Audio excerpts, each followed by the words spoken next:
Welcome back again mga kababayan, mga kamab. At sa paksang ito, tatalakayin natin yung pagdami nga po ng mental health patients sa Pilipinas. Ito nga po ay nakakabahala ayon po sa mga eksperto.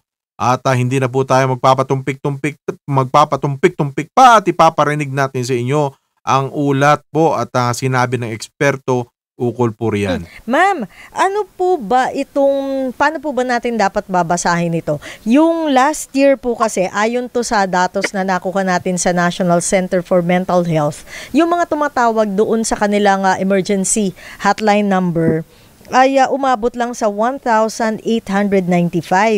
Pero pagdating sa first 3 months nitong taong 2023, ito ay nagbalon sa 4,327 yung mga tumatawag sa kanilang crisis hotline. Ito po ba ay isang maganda na indikasyon o nakakabahala? Actually, nakakabahala siya eh. Kasi it really sum up to almost how many times, no? Na tumaas siya. Oo, so mga kaibigan, tinatalakay po natin ito sapagkat naalala po natin yung panahon ni Leni Robredo kung saan bilang Vice Presidente pa lamang ay kakaroon po siya ng programa sa pagpapatayo po ng mga rural health mental facility sa mga barangay po na may pinakamataas na kaso ng mental health problems, no? So, syempre kahit papaano, ngayon na-appreciate natin yun na, teka muna, ba't Vice President lang siya? Meron siya napatayong gano'n, no? Pinipili niya yung may pinakamaraming kaso na barangay sa Pilipinas tapos binibigyan niya.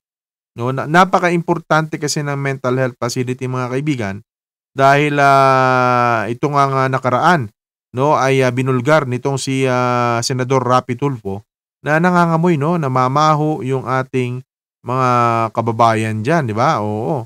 At ika nga mga kaibigan, yung mga tao kasi, yung mga pamilya, kapag wala pong mental health facility, napipilitan po na gapusin yung kanilang mga mahal sa buhay, itali, ikadena, di po ba? At saka kung kulang po sa pansin itong sektor na ito, mga kaibigan, ng ating inaasahang gobyerno, mapapariwara, no? Yung buhay, kung ikaw man ay halimbawa masiraan ng bait, hindi mo alam ang yung ginagawa, no? So kung kulang sa pasilidad at tumataas ang kaso at walang programa ang gobyerno ukol sa bagay na ito, dadami po yan. Lolobo, lulubha. No? So syempre, dapat nating malaman ano ba ang mga lunas at posibleng solusyon. Dapat marinig natin ito dito po sa eksperto, no? Isang psychiatrist po yung ating pinapakinggan. And we as psychiatrists, we are really busy during the pandemic. Until now pa rin. No? It's just that, parang sabi nga nila, parang third wave yung psychiatric issues nowadays. No? So sa ngayon, parang bumababa na yung COVID incidents, but honestly, the after effect, no, of COVID is already felt, no, by the most sensitive population. Ito yung after COVID effect daw. Alam po ninyo mga kababayan, kung di pa man ninyo na pag-aalaman, sa iba't ibang bayan po, no, na mga na bahagi ng Pilipinas, meron pong mga pagtaas ng kaso ng pagkitil sa sariling buhay. Out of depression yan. So, yung iba nawawala sa sarili. No? So, yung mga pagkitil sa sariling buhay, hindi na masyadong binabalita dahil iniiwasan natin maka-encourage yan ng iba pa, no, na maging biktima ng naturang depression. So, napaka-importante po ng usapin na ito kung bakit dumadami yung ating kaso ng mental health, no? Yung iba kasi katulad natin diyan minsan aarte ka para magpatawa, nagwawala-wala ka sa sarili, na parang sa madaling sabi nasisira ang iyong ulo pero inaarte mo lang, pero yung iba pala talaga totoo na, 'di ba? So minsan hindi natin alam kung saan tayo papasok, 'di ba? Yung iba akala natin nagbibiro pa, yung pala totoo na. Kaya mag-iingat po tayo dyan, di ba? Pakinggan pa po natin itong sinasabi ni Doktor. And that is the pinakabata at pinakamatanda. Ma'am, bakit ganun? Kasi 'di ba dapat parang ang general concept is ay patapos na yung pandemic, hindi na tayo ganun na restricted. Dapat parang ang natin malaya na mas masaya na. Pero bakit Back to normal na dapat. Actually, sa totoo lang, tama kayo, no? It should have been okay na, no? But there are still a lot of lingering effects, no, of the pandemic. It's not really very easy for everyone to go back to the normalcy, no. We are happy na at last na nakapunta na tayo sa mall, or we can see our classmates face to face. But alam mo, sa totoo lang, ang hindi natin kasi nakikita yung what is not visible in the eye, no? And those are the adjustment that the children would have when they go to school, o pag nawalan ng trabaho, no, ang mga magulang, or nagkakaroon ng issues about medical concerns. Naman sa totoo lang, yung mga yan yung nawalan ng trabaho, isa po sa cause, no? So sa madaling sabi, mga kaibigan, my friends, pera yan. Isang bahagi ng lipunan na pwedeng masolusyonan ng isang karaniwan at ordinaryong tao yan. Okay?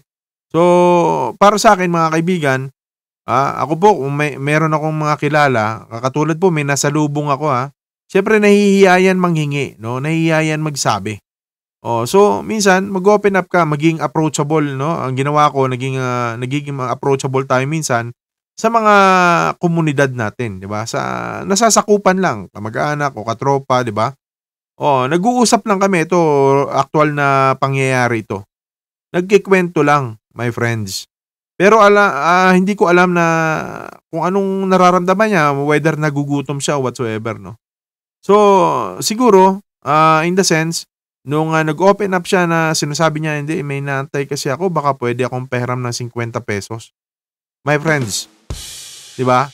That is a sign, no? Kung hindi mo napagbigyan yon, hindi mo alam kung ano yung pwede niyang isipin na sa kasunod. Marahil wala pa siyang kapera-pera o kita ng mga tagpong yun, ng mga sumandaling yun. Imagine, my friends, 50 pesos lang yun. Nakapag-save ako ng moment ng tao, nakapag-save ka ng buhay. Mga ganun bagay lang ba na pwede sanang mapagtulong-tulungan ng ating komunidad? 100 piso lang, mabigay mo sa tao, maitawid mo lang yung oras na ano niya. Kasi yung isang split second lang na yun na nalipasan ng gutom yan. Nalipasan ng gutom, madedepress yan. Tapos pag yan ay sumubok at nabigo ng hiram ng 50 o 100, pero pag abuso na, pinagsusugal, huwag mong bibigyan, iba yun. Pero yung mga ganong bagay, ganong tagpo, huwag mo nang ipahiya. Kung isang beses o lang o hanggang 3 beses lang naman, huwag mo na ipahiya. Pero kung alam mo nang pinagsusugal, natutunugan mo, wag, mali yan. So, ibig sabihin, nagagawa natin ng paraan yung mga ganitong kaliit na bagay na hindi na natin inaasa pa, di ba, na inaantay na totally ma-damage o masira yung pagkatao ng isang tao, ng kapwa natin Pilipino. So, therefore, mga kaibigan, marami pong kaso na dala lang ng depression. Kung meron kang magagawa, minsan yan, nananahimik yung mga yan. May pangyayari sa buhay nila, iniwan ng boyfriend, 2 weeks, 3 weeks, hindi lalabas ng kwarto, hindi magkakakain yan. Yung mga ganon, gawan nyo na ng paraan yan. Madali na, ihanap nyo ng bagong boyfriend. Ganon lang yan O kaya, girlfriend, ihanap nyo. Igawan nyo ng Tinder account, tapos ipa-meet up nyo. Ganon lang yan. Di ba? Kulang lang sa harot. So, mga ganong simpleng sitwasyon lang, kaya natin yan. Pero kung iba na, lumala na, kailangan talaga issue ito ng lipunan na sinusolusyonan dapat ng ating buwis ng bayan, ng gobyerno. Diba? Nagbabayad tayo ng buwis Kaya dyan ko namimiss ang isang Leni Robredo. No? Walang pondo, walang malaking pondo, pero nakagawa ng ganong proyekto. What more? Kung siya ay hindi pa dinaya na ito nga, pinapalabas nga nitong natin yung katotohanan sa COMELEC, yung nangyari pong bilangan ay nagkadayaan talaga ng eleksyon. At kung gusto nyo naman po mapanood yan, at the end of this video, makikita nyo po yung link tungkol dyan sa issue na yan ng dayaan. No? Pero going back, yan ang namimiss ko kay Leni Robredo. na kung siya sana ngayon ang humahawak ng pamahalaan natin, malamang ay natututukan po itong mga ganitong kaliliit na sektor. Diba? Naalala ko yung proyekto ni Leni Robredo sa mental health facility. Ilalagay niya sa isang maliit na barangay, pipili siya na may pinakamaraming kaso ng mental health problems. Kasi kung wala pong mental health facility mga kaibigan at malayo, halimbawa puro Mandaluyong, malayong probinsya yung pinaglagyan ni Leni Robredo, San Remigio sa Cebu yun, halimbawa, sample. Diba? Pupunta pa ba sila ng mga city? Ginawa ni Leni, nilagay na nila doon para madalaw ng mga kamag-anak. Diba? So, ang tendency, pag walang ganong mental health facility, walang suporta sa gobyerno, ang mga kawawa natin mga kababayang mahirap, igagapos ang kanilang mga mahal sa buhay. Gagawan po ng tangkal, gagawan ng kulungan, itatali ng kadena. So, napakahalaga po na napag-usapan natin ito.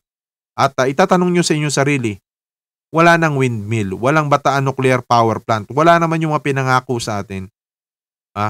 What more? Ano pang maaasahan natin sa ganitong kaliit na sektor na bagay na pwedeng lumala at lumubha kapag hindi naagapan? Diba? Ikaw, kabayan, anong masasabi mo sa paksang ating pinag-uusapan? Comment down below. Thank you for liking this video, sharing this across social media. At syempre, kung hindi ka pa nakapag-subscribe sa ating YouTube channel at gusto mong makarinig ng ganito pang klaseng mga paksa, please do subscribe now. Maraming salamat po sa pagsama sa akin ngayong sa araw na ito sa ating usapin at talakayin. Kabayan, mabuhay ka hanggat gusto mo. Maraming salamat po at magkita-kits ulit tayo. Hanggang sa muli mga kababayan, see you again next time. Bye for now. God bless us all. God bless the Philippines. Paalam!